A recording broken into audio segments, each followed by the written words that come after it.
When someone dies, their work begins. Coroners, medical examiners, and criminalists know that every kind of death leaves its subtle mark. And they know murder when they see it.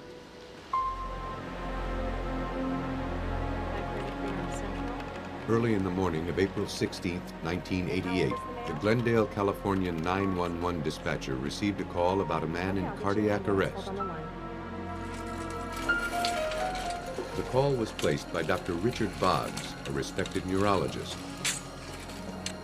When paramedics arrived at his office, he explained that the man was one of his patients named Gene Hansen, who had a history of heart trouble. The victim had credit cards in Hansen's name. Before he called 911, Dr. Boggs said he'd done all he could to revive his patient, but nothing worked. Gene Hansen was declared dead at the scene.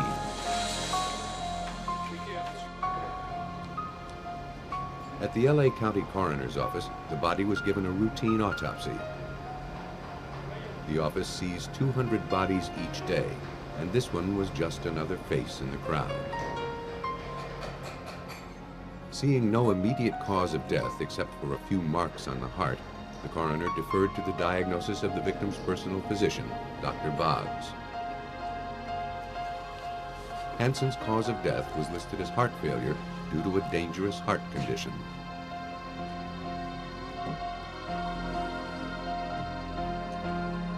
The body was released to the hands of John Hawkins, Hansen's companion and his partner in their successful sportswear business. He flew to California from Ohio to claim the remains. He had them cremated in respect for Hansen's last request.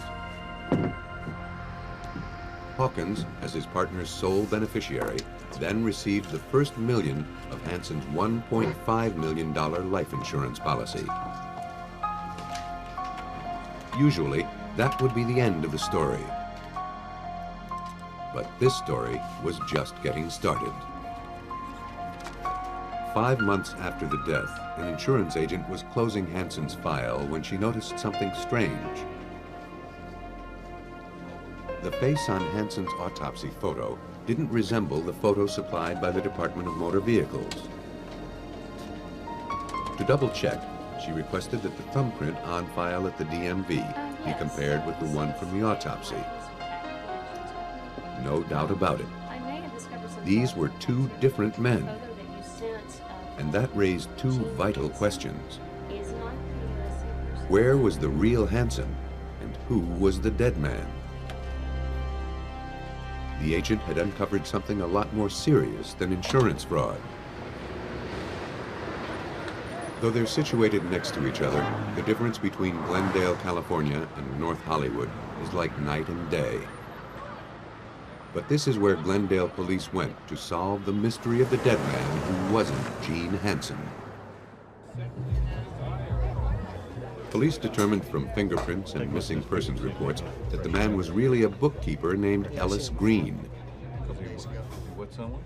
He was last seen leaving a bar in North Hollywood on April 15th.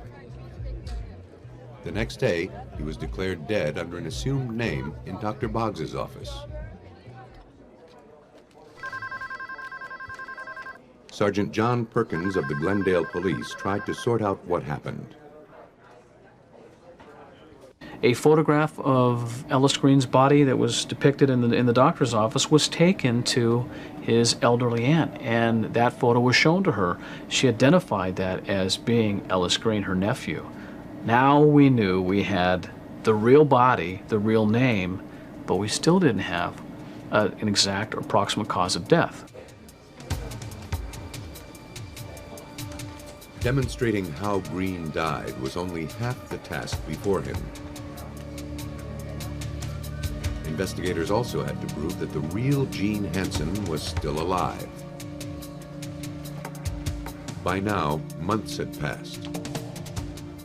If Hansen were alive, he had an enormous head start to find a hiding place. John Hawkins, his partner in this elaborate insurance scam, had also vanished.